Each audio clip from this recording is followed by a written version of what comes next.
Joining me now in an exclusive interview is the CFO of Spotify, Paul Vogel, at Post 9. Welcome. Nice to see you. Thanks for having me. Even on a tough day, the forecast, $209.6 million operating loss is one of the biggest losses that you have seen, right, in your history as a public company.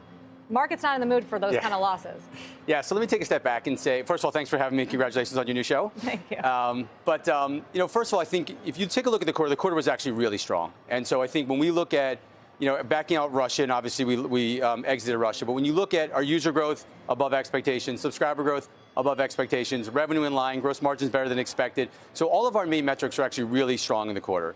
And when we look at guidance, our guidance on our user metrics are also really strong. So strong subscriber growth, 6 million net additions, and again, adjusting for Russia, we're expecting 14 million net user additions in Q2 of this year. That's better than the 9 million we did last year. And even if you go back to 2020, when everyone was talking about the COVID benefit and stream benefit, we're actually expecting to do more user growth in Q2 of this year than we did 2 years ago at the beginning of the pandemic. So it's not a user growth problem. But it's a profitability problem. So when you go through, let's kind of unpack that. So first, let's get the gross margins. And when we look at the gross margins of our business, we know there are investors who are looking at us and saying, when are we going to start to see real gross margin expansion in the business? And we look at it a little differently than that, because what we've seen is on our core business, the business that we were part of in 2018 when we did our direct listing, that's the core music business and our core marketplace business. We've actually seen gross margins expand nicely in that business. Now, that's being hidden a little bit because of all the investments we're making. And we're making investments in original content and podcasting and all of those things. And so that's then translating into some of the losses you've seen. Now, why are you seeing losses? Well, in Q2, one of it is just currency. We have more of our operating expenses in US dollars, and as a result, about 50 million of the loss actually is just a currency translation. And so But you've multiplied revenues over the last few years, and correct. The losses have only grown. And so is there a period where you have to shift strategy if the market loses patience on this investing for growth idea? Yes, so we're well aware that the market is not in the mood for business that are investing mode right now. But that being said, we're looking at our business over the long term, 1, 3, 5, 10 years. And we put a plan in place to invest aggressively 6-9 months ago, and you're seeing that right now. So where is that investment going?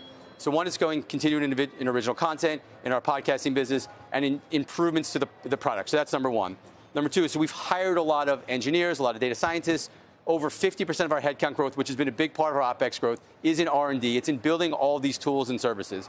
We're also a business with $3.5 billion of cash on the balance sheet. We're a free cash flow positive business. So even though we're showing losses from an income statement, we generate positive free cash flow every year. So our balance sheet is strong and we're generating real free cash flow. So we feel like this is a perfect time to invest when we see all the benefits of our investment, bearing fruit. I know you hate the Netflix comparison, but you're getting it. It was the first question on the earnings call today, and Daniel Ek had to spell out exactly why you are not Netflix. But explain to the audience why, because you do rely on a subscriber growth model. You're pouring tons of money into original content as they are, and there's increasing competition and shifting habits. And also, by the way, inflation, which is crimping consumers. Yeah, so I would say a couple things. First of all, I don't want to talk about someone else's business, so I'll talk about my own. But first of all, we are a dual revenue stream business, right? So we do have a premium business, but we're now up to 15% of our revenue comes from advertising, and we expect that to be 20 to 30% of our business going forward. So we have a business model that is different from that. Now, if you go back, again, at our direct listing, we were much higher percentage of our business from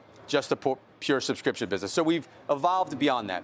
We also were building a platform. So we're becoming a platform company that's available to all different types of creators and a tremendous amount of content on our platform. So unlike some of these services that are more sort of service-oriented businesses, we're really becoming a platform company. That's music, it's podcasting, and it's other tools and services for creators to monetize. So that's kind of point one. Point two is when you look at the landscape for us, it hasn't really changed very much. So one of the things you've seen in all the other streaming companies is competition has really changed. You've got so many new entrants into the market. We've had competition since we started. Like, you go back 5-10 years, we've had some of the biggest tech companies in the world. So nothing has changed from a market dynamic for us. We've had to compete with these guys for a long period of time. So that is kind of where we've been all along. So we look at our business model is different. We are investing in original content, but we're not solely reliant on original content. A lot of our differentiation is in our product. It's on our engineering. It's on the playlists and the algorithms that you have. So that's a big differentiator for us. We have multiple revenue streams, subscribers, and advertising, and others that we're developing. And again, we're in a market that we think is massive. We think audio is completely under monetized, and there's a huge opportunity for growth.